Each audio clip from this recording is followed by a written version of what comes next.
Je m'appelle Leila et j'ai une curiosité naturelle. J'ai de l'intérêt pour plein de sujets, des plus classiques aux plus insolites. Mais aujourd'hui, j'ai décidé de vous surprendre avec un sujet qui apparemment ne plaît pas trop aux jeunes filles de mon âge.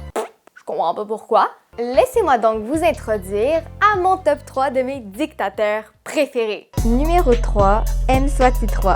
À la tête d'un État qui a banni toute forme d'élection depuis 1973, Mswati, troisième du nom, règne sur le petit royaume d'Eswatini. Mswati est à troisième place parce que c'est un grand séducteur. Il a déjà 14 épouses. Bon, je sais ce que vous vous dites là, c'est donc ben pas beaucoup, mais pas de panique, parce que Mswati pourra se trouver une épouse s'il le désire à coup de cérémonie du roseau. C'est une fête où toutes les jeunes femmes vierges du royaume doivent se rendre jusqu'au palais royal avec une tige de roseau sur leur tête. Puis t'es mieux de choisir la plus solide parce que si la tige de roseau casse avant que tu sois rendu, ça veut dire que t'étais pas vraiment vierge.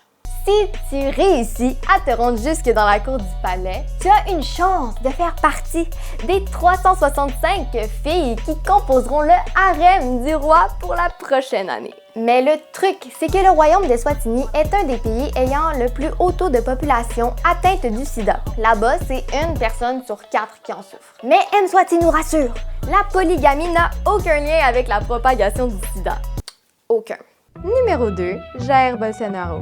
Depuis que Bolsonaro est au pouvoir au Brésil, la démocratie est mise à mal. L'organisation Human Rights Watch l'a même qualifié de menace pour la démocratie. Au début de la pandémie, Jair Bolsonaro, lui, il croyait pas à ça, le coronavirus. Non, ça n'existe pas. Ceux qui ont pris les choses en main au Brésil, c'est, attention, le cartel.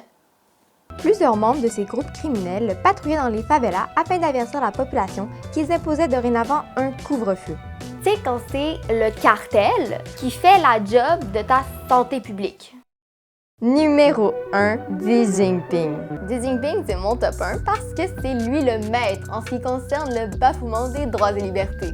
Actuellement, au moment où je vous parle, plus de 115 personnes sont emprisonnées en Chine parce que ce sont des défenseurs des droits et libertés universelles. Une règle en Chine, ne contredit pas le gouvernement. Et ça peut aller quand même très loin. Depuis 2017, Winnie the Pooh est censuré en Chine. Tout ça est parti du fait que des manifestants pro-démocratie ont osé comparer leur chef d'État à l'ourson classique de chez Disney. En regardant bien la photo, là, je sais pas pour vous, mais pour moi, ça me fait juste penser à la vérité qui blesse.